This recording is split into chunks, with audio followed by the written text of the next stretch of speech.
I'm so grateful, Madam Chair, to yourself and our ranking member and our witnesses.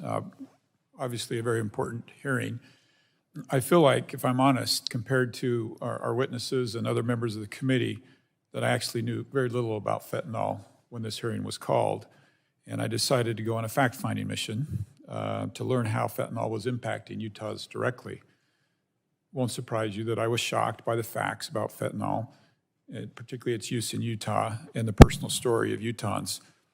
According to the Utah Highway Patrol in Utah, there have been 900% increase in fentanyl seizures in the first 3 months of this year compared to the entire last year. It's 900% more in 3 months than the entire last year.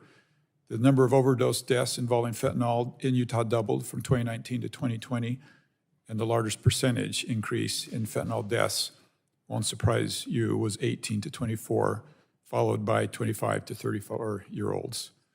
Obviously, this is an increasing risk to our communities that needs local government, state government, and federal government, all hands on deck, everybody working together. I also spent time with a coalition of entities fighting fentanyl addiction, including the Utah Attorney General's Office Overdose Strategic Response Team, DEA, and the Utah State Bureau of Investigation's drug recognition experts. Additionally, I put out word to my district that I'd like to hear their stories. And within 24 hours, I was delivered 250 personal stories of the way these families have been impacted. Every one of these stories will break your heart. Every one of these stories represents not just an individual, but family and their network. And I think it's been said earlier today that it'd be hard to find any one of us that hasn't been impacted by this. And if you'll indulge me, I'd like to read just a couple of quick parts of two of these stories. When my brother Adam was young, he was involved in an accident that saw him severely burned. The hospital prescribed him and what turned out to be a highly addictive opioid, and for years afterwards he struggled with addiction, going in and out of rehab for alcohol, marijuana, and eventually heroin. In the fall of 2013, he enrolled in Utah Valley University after completing rehab with plans to get a degree in construction management. I remember the night of that September the 21st and what happened afterwards in a blur. I remember getting the call from my mom that night. I remember lowering my brother's coffin into the ground.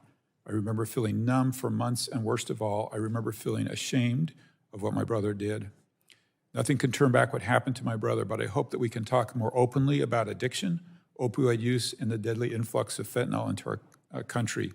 Addiction doesn't discriminate, and the first step to solving this problem is talking about it. Thank you for taking that step. Next story, I'm a recovering heroin addict where my addiction began with prescription opioids at age 13. I suffered a dislocated knee and was prescribed Percocet and other prescription opioids for ongoing knee injuries. My story isn't going out of the norm. By age 18, I was addicted to heroin and went through overdose, ambulance rides, being homeless, induced with a coma, went through immense trauma, put my family through more turmoil than any family should endure. In 2013, I went to treatment and have been sober since. But the story far from ends there. In 2015, I lost my older brother to a heroin overdose, and his story isn't out of the norm. His story is mine. It is all of ours. We feel like enigmas in our society that's made us into a taboo, when in reality, every family and community is affected by this. It is a societal norm that no one talks about. Currently, I work as a program director and utilization review specialist for residential and outpatient substance abuse and mental health treatment facility in Utah County, where I can work on breaking the stigma against this and other recovering addicts. A couple of questions. Mr. Milioni, Deputy Administrator, I learned that fentanyl can be prescribed, but most of the fentanyl in Utah is illegally produced.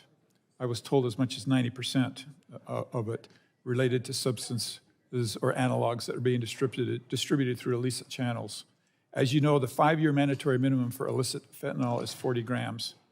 But 1 gram of illicit fentanyl can potentially contain 500 lethal doses. That's 500 potentially dead people. Fentanyl-related substances can be even more deadly. A Department of Justice official from the prior administration testified before the Senate Judiciary Committee that the current quantity thresholds necessary to trigger mandatory minimum penalties for fentanyl and fentanyl analogs are extremely out of date and inadequate. Given what we know about the tremendous potency, toxicity, and harm associated with these substances, do you agree? Congressman, thank you for sharing those letters. We get those letters also, and members of the DEA have lost loved ones also, myself included. It's a challenge, it's a terrible thing, and that's why we're focused on trying to help those that are being harmed by this, but going after those that are harming the community. As far as the mandatory minimums, we're a law enforcement agency. Our mandate is to go after those that are harming the community, those that are flooding the country. That's where we focus. We work with our prosecutorial partners, and judges working with the construct that Congress has provided them will dole out sentences. Dr. Throckmorton, thank you. I understand the Biden proposal includes a streamlined process for rescheduling fentanyl analogs, but when considering the potentially dangerous nature of these substances, why should we not go through the 8-factor analysis to ensure due diligence? Why are we rushing this? It's a really good question. I don't think we are rushing it. I don't think the proposal does that. I think the proposal identifies appropriately the pharmacology. I'm going to run out of time, so I just want to, one more quick, is there precedence for this? Is there precedence for decontrol? For skipping the 8-factor analysis and just using 1 factor? I'm not familiar with a precedent that would be exactly the same as what's proposed under this proposal. Normally, we would go through the full. And I apologize, unfortunately, I'm out of time. I would love to let you explore that a little bit more, but Madam Chair, I yield my time. Happy to help.